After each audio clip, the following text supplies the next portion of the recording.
আমি কাবা শরীফে যখন তাওয়াফ করছিলাম, ওপরে ওঠার পরে আমার পেটে হঠাৎ ব্যথা।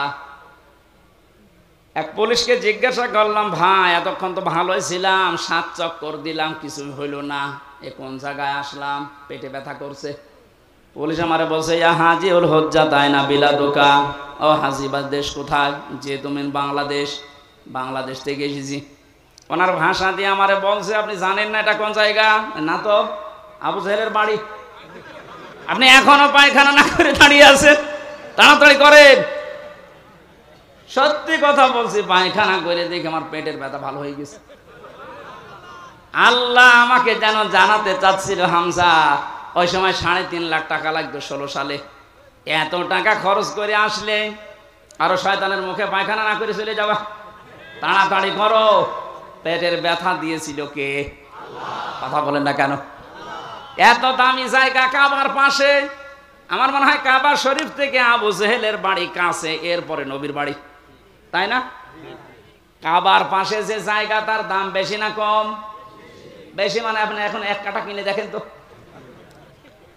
এত দামি জায়গা।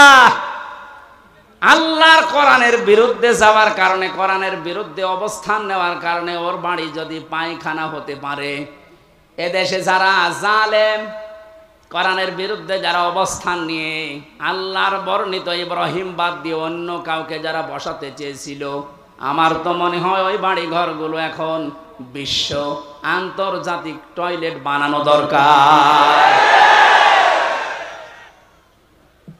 মানুষ যেন ওখানে যে পেটে ব্যথা উঠলে কাম সারতে পারে, কারণ এই জায়গাগুলো অভিশপ্ত। জালেমরা যেখানে থাকে এই জায়গাটা হয়ে যায় অভিশপ্ত। আমরা মিনা থেকে মুজদালিফায় যাওয়ার আগে দেখেছি বারবার যারা পেছনে থাকে বলে এখান থেকে দৌড়ান কেন? কারণ এটা জায়গাটা গজবের জায়গা। গজবের কিছু জায়গা আছে যেখানে জালেমেরা বসবাস করে, জায়গাটাই আল্লাহ গজবের জায়গা বানিয়ে দেয়।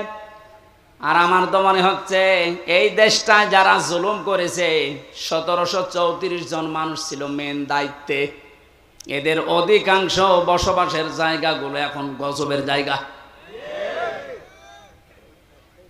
আজ অনেক জালেম এখন মাঝে মাঝে কল দেয় যে, হুজুর আপনি যা বলেন এর জন্য তো আমারও ভয় লাগে, আতঙ্ক লাগে, আপনি আমার নাম বলে দেন কেন? আমি তো সেরকম কিছু করি নাই। কিচ্ছু করেন নাই। আপনি নিজেই বলতেন যে হুজুর আপনার দোষ নেই, আমি জানি। তে জানেন আপনি, আপনাকে একটু যদি সাহায্য করতেন, উপরে যে কয়টা স্যার আছে আপনার যদি বলতেন যে কিচ্ছু জানেন এ বিষয়ে, আমারে তো দায়িত্ব দিয়েছেন রিমান্ডের, কিছু পাইনি, কি করব, একটু নরমাল করে দেই, তাহলে আমার 3 বছর থাকা লাগে না। আপনি উপরে উপরে বলতেন আর ভেতরে যে এমন এমন কথা লাগাতেন, ওরা নিজেরা আপনারে বলতো পিটান, হুজুরে পিটান। আমি নাম আর নেই না, নামও নিচ্ছে না, কিন্তু আপনি যা করেছেন বিবেকের কাছে আপনি জিজ্ঞাসা করেন, আপনি ঘুমাতে পারবেন না। কোরআনে কারীম দিয়ে সতর্ক করা দরকার, শুধু মক্কা মদিনা না, তামাম পৃথিবী। এজন্য আলেম যারা দাবি করে, নবীর ওয়ারিস যারা, এই দাবিদার মানুষগুলোর উচিত পেছনের দিকে না তাকিয়ে কোরআন দিয়ে তামাম দুনিয়া চষে বেড়ানো। আল্লাহ এই দায়িত্ব এখন আলেমদেরকে, এই ছোট্ট গোলাম হামজাকেও দিয়েছে। আমি যেন ইখলাসের সাথে পরিপূর্ণভাবে পালন করার চেষ্টা করতে পারি, বলেন আমিন। আল্লাহ রাব্বুল আলামিন এর পরে জানিয়েছেন, ওয়াতুনদিরা ইয়াউমাল জামিঈ লা রাইবা ফীহি ফারিকুন ফিল জান্নাতি ওয়া ফারিকুন ফিস সাঈর। এখানে 2টা তথ্য আছে। এতদিন একটা ভ্রান্ত ধারণায় ছিলেন, আশা করছি ওটা মিটবে, বিশেষ করে আলেমরা। আপনারা আছেন তো? অতুনদিরা ভয় দেখাও, ইয়াউমাল জামিঈ লা রাইবা ফীহি, ওই দিন সম্পর্কে ভয় দেখাও মানুষদেরকে, যেই দিনের কোনো সন্দেহ নেই। আর আমরা সবাই এখন থেকে জানছি ওই দিনের নাম কিয়ামতের দিন। কোন দিন? এমন একটা ভয়াবহ আল্লাহ পাক তৈরি করেছেন কিয়ামতের এই দিনটাকে। রব্বুল আলামিন বলেন, ওয়ালা ইয়াসআলু হামীমুন হামীমা, সেই দিন বন্ধু বন্ধুর সামনে প্রশ্ন করবে, ইউবাসসারুনাহুম, তাদেরকে যখন দৃষ্টিগোচর করা হবে এর সামনে ওকে, এই সামনাসামনি যখন মানুষ আসবে, লাউ ইয়াফতাদি মিন আযাবি ইয়াউমিযিন বিবানি, আল্লাহর কাছে নিজের সন্তান পর্যন্ত দিয়ে বলবে, আল্লাহ এটা আমি দিয়ে দিলাম, আমারে মুক্তি দাও। এইটা মুক্তিপণ। এটা কি? জেলখানায় থাকাকালীন এই সাবজেক্টটা আমাকে পড়িয়েছিল এটিএম আজহার সাহেব, উনি এখনো ভেতরে আছে। আমার একবার ডাক দিয়ে বলছে, হামজা তুমি তো বিভিন্ন বই পড়ো, বাইরে তো যাবা চলে, এক কাজ করো, প্রোডাক্টিভ মুসলিম আমার কাছে আছে, এই জেলার আর সোফার হিন্দু, ও আসলেই বই কেড়ে নিয়ে চলে যায়। তোমার দ্বারা যেহেতু প্রচার হবে জাতির ভেতরে, বইটা নিয়ে যাও, এই যে এই চ্যাপ্টারগুলো পড়ে মানুষকে শোনাবা। তার ভেতরে মুক্তিপণ এইটা ছিল। ওটা যখন পড়ছিলাম আমার মনে হচ্ছে কিয়ামত আমার সামনে আল্লাহ তুলে ধরেছে। আমি দেখে দেখে বলছি কোরআনে কারীম, আল্লাহ রাব্বুল আলামিন বলেন, লাউ ইয়াফতাদি মিন আযাবি লাউ ইয়াওয়াদ্দুল মুজরিমু লাউ ইয়াফতাদি মিন আযাবি ইয়াউমিযিন বিবানি। এই যে কিয়ামতের সতর্কবাণী আল্লাহ শোনাতে বললেন কেন? কারণ এই ময়দানে মুক্তিপণ হিসাবে মানুষ তার সন্তানকে দিতে চাইবে।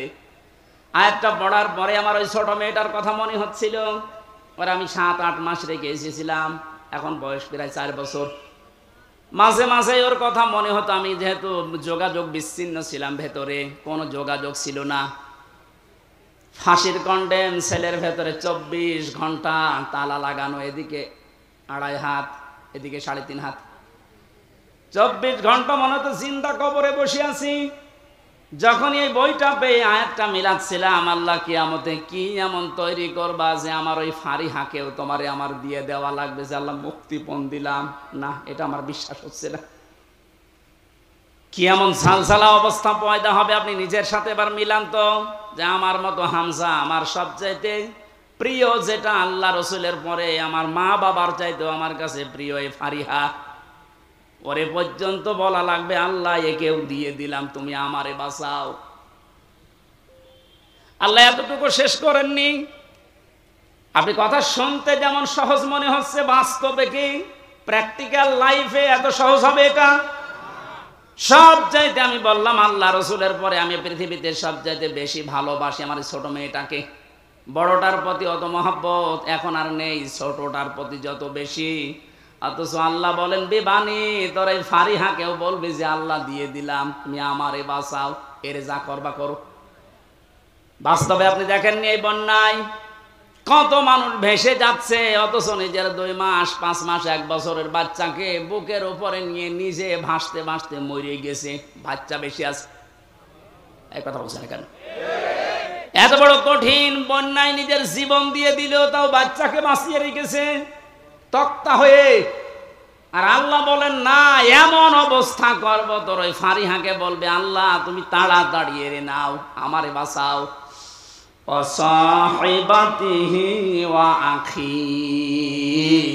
সাহেব শব্দের 2টা অর্থ হয়, 1 নম্বরে স্ত্রী, 2 নম্বরে বন্ধু বান্ধব। ও আখিহি, এবং তার ভাই। এই ভাই মানে শুধু আপন ভাই না, এ ভাই মানে দলীয় ভাই আছে। দলীয় ভাই দেশে নেই? এক কথা বলেন না কেন? বড় ভাই আছে, মেজ ভাই আছে, ছোট ভাই আছে। ঘর বানাতে যাবেন, একদল এসে বলবে বড় ভাই পাঠিয়েছে। না এই রাজশাহী নওগাঁ এসব নেই? আমার কোস্টিয়াম এটা ছিল, আমি যখন বাড়ি ওই আরম্ভ করছিলাম ওই 19 সালে, একদল এসে বলছে বড় ভাই পাঠিয়েছে, মিষ্টি খেতে দেন, দিলাম। কিছুদিন পরে এসে বলছে ছোট ভাই পাঠিয়েছে, মিষ্টি খেতে দেন। ভাই কত তোমাদের? আল্লাহ বলেন কিয়ামতের ওই কঠিন দিনে যেটা সম্পর্কে সতর্ক করতে বলছি নবী, ওই দিন সে তার এই ভাইকে পর্যন্ত যত রকমের ভাই বলবে আল্লাহ দিয়ে দিলাম, এদেরকে নেন, আমারে বাঁচান।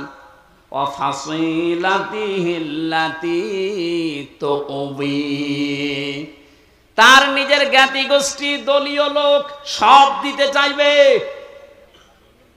আজ বাংলাদেশের এই ছোট্ট বিপদে অনেকেই দেখেন মুখ খুলে সব দিতে রাজি হয়ে যাচ্ছে। কালকে একজনকে শুধু ডিম দেয়নি, শুধু ডিম দেখিয়েছে, তাইও বলছে আমার যা আছে সব নিয়ে যান, ডিম দেবেন না।